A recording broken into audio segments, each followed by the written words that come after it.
नमस्कार, बहुत बहुत स्वागत है आप सभी का। अभी सोशल मीडिया पे एक वीडियो बहुत तेज़ी से वायरल हो रही है, जो वीडियो आप सभी ने देखा होगा कि गोरखपुरिया भौजी अपने वकील साहब के साथ एसपी ऑफिस पहुंचती हैं और वहां पर उन्होंने एसपी साहब को प्रार्थना पत्र सौंपा है। इस वक्त मैं गोरखपुर में ही मौजूद हूं और मैं आपको बता दूं कि जब जानकारी मिली है उसके हिसाब से ये पता चला, आपने जो वीडियो देखी होगी उसमें बहुत वॉइस क्लियर नहीं है, तो मैं आपको बता दूं कि गोरखपुरिया भौजी उन्हीं वकील साहब के साथ आज एसपी ऑफिस पहुंची जिन्होंने मालती और विष्णु का सुलह कराया था कैंट थाने में। वो वीडियो आप सभी को याद होगी जब मालती चौहान कचहरी जाती हैं और विष्णु राज के खिलाफ उन्होंने केस दर्ज कराया था। तो उसके बाद से जो सुलह हुआ था विष्णु और मालती का, वो कहीं ना कहीं इन्हीं वकील साहब के द्वारा गोरखपुर में कैंट थाने में हुआ था। केस वैसे महुली थाने का था, लेकिन एक वीडियो आपने देखी होगी जिसमें गोरखपुरिया भौजी ये कह रही हैं कि खलीलाबाद की जो प्रशासन है वो कहीं ना कहीं मालती चौहान का साथ नहीं दे रही थी, इसीलिए उन्हें गोरखपुर आना पड़ा। और अगर महिला चाहे तो वो कहीं पे भी अपना सुलह करा सकती है। तो गोरखपुरिया भौजी के साथ जाके उन्होंने कैंट थाने में अपना सुलह कराया था। और अब जो दूसरी चीज़, महुली थाने में जिस तरह से परसों पूरी तरह से देखा गया कि हंगामा हुआ, उपद्रव हुआ, उसके बाद से गोरखपुरिया भौजी का कल ऑपरेशन भी हुआ है। शायद वो अस्पताल में भर्ती थी, उनके हाथ पे आज ड्रिप चढ़ा हुआ तस्वीरों में आप देख सकते हैं।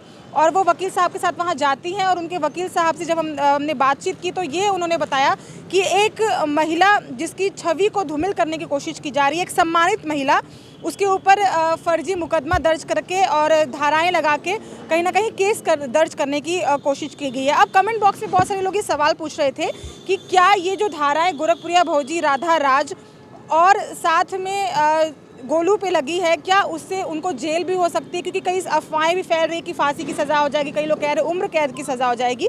तो मैं आपको क्लियर कर दूं, अभी वकील साहब से मेरी बात हुई है, ऑडियो भी आपको हम सुनाएंगे जिसमें ये साफ तौर पर है कि 7 साल से अगर कम मतलब 7 साल जो सज़ा होती है उससे कम की धाराएं हैं तो गिरफ्तारी ज़रूरी नहीं है। अगर परिस्थितियां वैसे हैं, जैसे परिस्थिति अभी अनुकूल नहीं है और उनका ऑपरेशन हुआ है या वो अभी उनकी तबीयत ठीक नहीं है, तो ज़रूरी नहीं है कि उनकी गिरफ्तारी हो जाए। मौजूदा अगर मिल जाते हैं, जैसे गोलू मौजूदा मिल गए तो उनकी गिरफ्तारी हो गई। तो मैं आपको बता दूं कि जितने भी सेक्शंस लगे हैं उसके अंडर उनकी गिरफ्तारी नहीं होगी। राय उनके ऊपर लगाई गई हैं उस धाराओं के अंतर्गत, ज़रूरी नहीं है कि गिरफ्तारी हो। और उनके वकील साहब ने कहा है कि हमने एसपी साहब से मुलाकात की, उन्हें प्रार्थना पत्र दिया कि जो वीडियो सामने आई है गोरखपुरिया भौजी के साथ की, उसमें वो बाद में जा रही हैं, लाल रंग का सूट पहना, आप देख सकते हैं कि वो बाद में जा रही हैं वहाँ पे, और किन्नर वहाँ पे पहले से हंगामा कर रहे हैं। लेकिन कई लोग ये आरोप भी लगा रहे हैं कि पुलिस जो कार्यवाही करती है, जो जिसका काम है कानून व्यवस्था में रह के हमारी और आपकी सुरक्षा करना, जब उसके साथ कोई अभद्रता करता है तो वहाँ पर फिर सवाल खड़े हो जाते हैं। और उनके वकील साहब ने जो बात कही कि सम्मानित व्यक्ति की छवि को धूमिल करने की कोशिश की जा रही है और उन्हें फंसाने की कोशिश की जा रही है प्रशासन के द्वारा, पुलिस के द्वारा, तो ये सेम चीज़ कहीं ना कहीं विष्णु राज के साथ भी होता है। क्योंकि जब मालती चौहान की बॉडी मिलती है तो वहाँ पर ये देखने को मिला कि अभी जांच चल रही थी, लेकिन जांच चलने के बीच में ही वहाँ पे उन पे आरोप लगा दिया जाता है। और जहाँ पे शमशान घाट पे आपने तस्वीरें देखी होंगी, वहाँ पे विष्णु राज को नहीं आने दिया जाता है।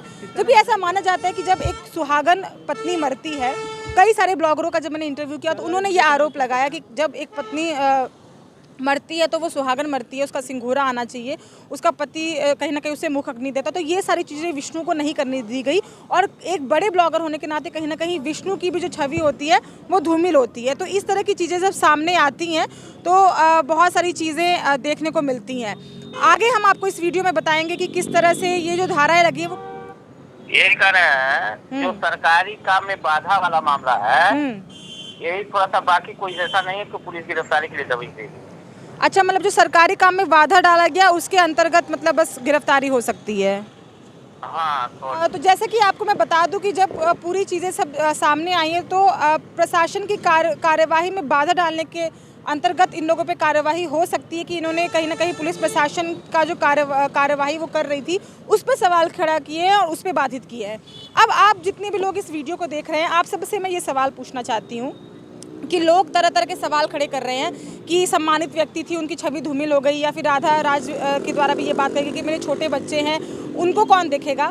तो अब कमेंट बॉक्स में जो जनता सवाल कर रही है ये वाजिब है, यानी क्योंकि पत्रकार होने के नाते ये सवाल मैं पूछती हूँ कि विष्णु और मालती का जो बच्चा युवराज है वो भी 1 साल का है, उसकी भी परवरिश अब कौन करेगा? क्योंकि जिस तरह से विष्णु की वीडियो सामने आई थी जिसमें युवराज को वो गले लगा रहा था, जब तक कोई भी चीज़ सिद्ध नहीं हो जाती तब तक हम किसी को हत्यारा नहीं मान सकते हैं। तो अब इस तरह के सवाल खड़े हो रहे हैं कि जिस तरह से लोगों को अपनी छवि की बहुत ही चिंता है और लोग इस तरह से कह रहे हैं कि हमारी मान को, हमारी प्रतिष्ठा को दांव पे लगाया जा रहा है, वैसे ही सबकी मान और सबकी प्रतिष्ठा है, इसीलिए सबको एक तराजू में तौलना चाहिए। और आप सभी लोग जो वीडियो को देख रहे हैं, आपको क्या लगता है कि इस मामले में कहीं ना कहीं लीपापोती देखने को मिली और जो निर्दोष था उसे हू हल्ला मनाकर या एक पूरा हाईजैक करके मामले को कहीं ना कहीं जो निर्दोष था कहीं वो भी दोषी ना साबित हो जाए और जो दोषी है वो निर्दोष ना रह जाए, इस तरह की वीडियो सामने आई। तो ये इस पूरे मामले में अब आगे ये देखना होगा कि क्या राधा राज और गोरखपुरिया भौजी का गिरफ्तारी होता है या नहीं होता है। और साथ में मैं आपको बता दूं कि ये सवाल भी लोग कह रहे हैं कि जो अज्ञात 8 लोग हैं उसमें गोरखपुरिया भौजी का पति भी हो सकते हैं, उसमें राधाराज के पति भी हो सकते हैं और कई सारे यूट्यूबर जो वहाँ पे मौजूद थे उन सभी लोगों का भी नंबर बंद आ रहा है। तो क्या उन लोगों पे भी कार्यवाही हो सकती है?